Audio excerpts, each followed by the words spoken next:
On this episode of Outrun, a bottle wing! Let's go, dude!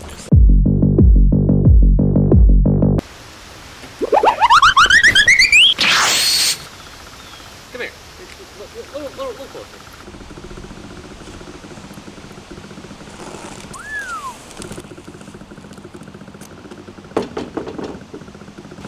As per usual, have to thank MikStore for sending me a lot of nice stuff. I did pay for this, so not all of this was sponsored.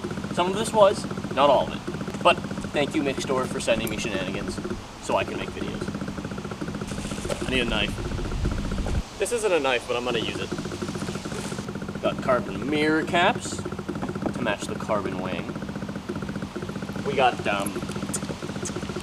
double-sided tape and a ruler. Maybe it's for something important. Guess we'll find out.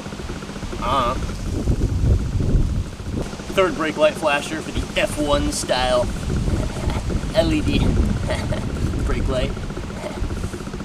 Roll the music and the me talking. That thing. Do that.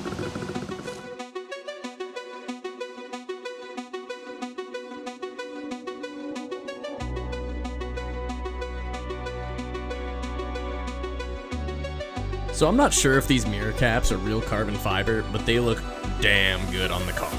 Installing them is simple too. Just make sure to clean off your mounting surfaces with alcohol first. Installing these things is absurdly easy. There's actually just double-sided tape on the inside of it, and then you stick it on. So I'm gonna take off that tape right now and get this Leonard stuck on. These mirror caps are actually a pretty tight fit, so the trick is to grab it by the outside edges and pull it around the mirror before pressing it back into place. The other side is done in an identical fashion. Just clean it off, peel the tape, and press that puppy right on there.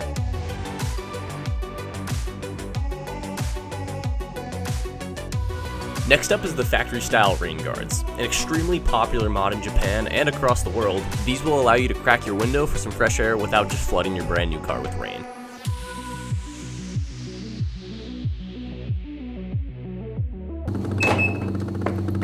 Jeez.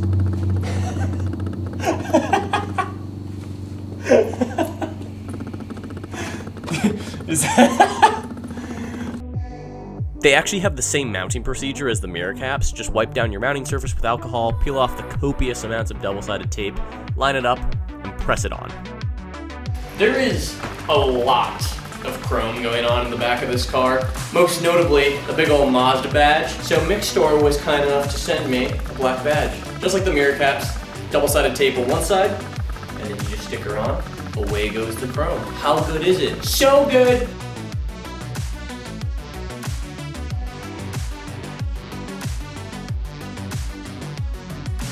And now for the reason you all probably clicked on this video. Das Wing. Let me walk you through how to stick this guy on the top of your car. Voiceover, Brendan? Well, wait a minute. You don't tell me how to edit my own... Okay, never mind. So the wing. First, you gotta remove the hatch spoiler so you can prep it for mounting. Start off by yanking off the center trim panel and disengaging the third brake light harness. Next, remove the 5 10mm bolts that keep the spoiler mounted to the hatch. The next bit is the hardest part. There's a variety of clips that hold the spoiler to the hatch, and 2 of them are destined to break. Use a heat gun along the edges before yanking on them. This will attempt to make the clips disengage easier. It takes an unyieldy amount of force to break these things free, but pull it from the far edges until you see it come loose.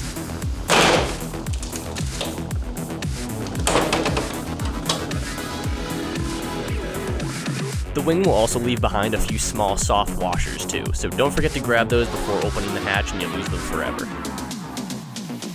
That was scary. That actually kind of caught me off guard, I won't lie to you. I meant to fit the whole thing in frame, but it kind of just jumped off the car. Here, he also broke 2 clips, these 2 yellow ones. Apparently that's common.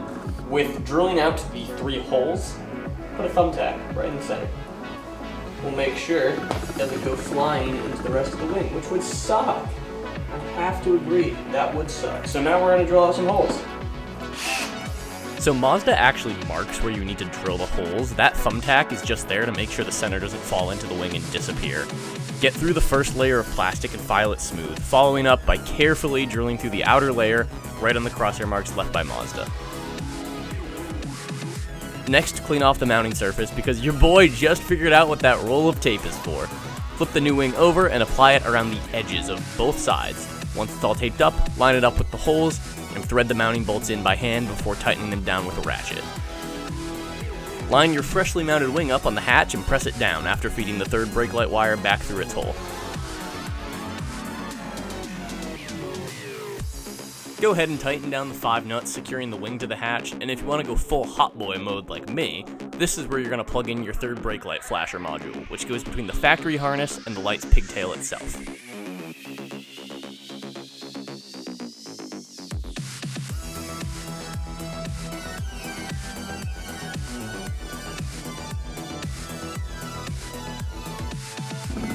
The only thing we didn't get to today was the side skirts. For some reason, I got ghosted by the company I bought it from, and they haven't come in yet. I will do a video covering how to do those, but I'm very happy with how all this came out today. A lot of simple stuff, really subtle, makes a huge impact on the overall look of the car. I'm pretty stoked. Hope you guys enjoyed. Let's do a cinematic.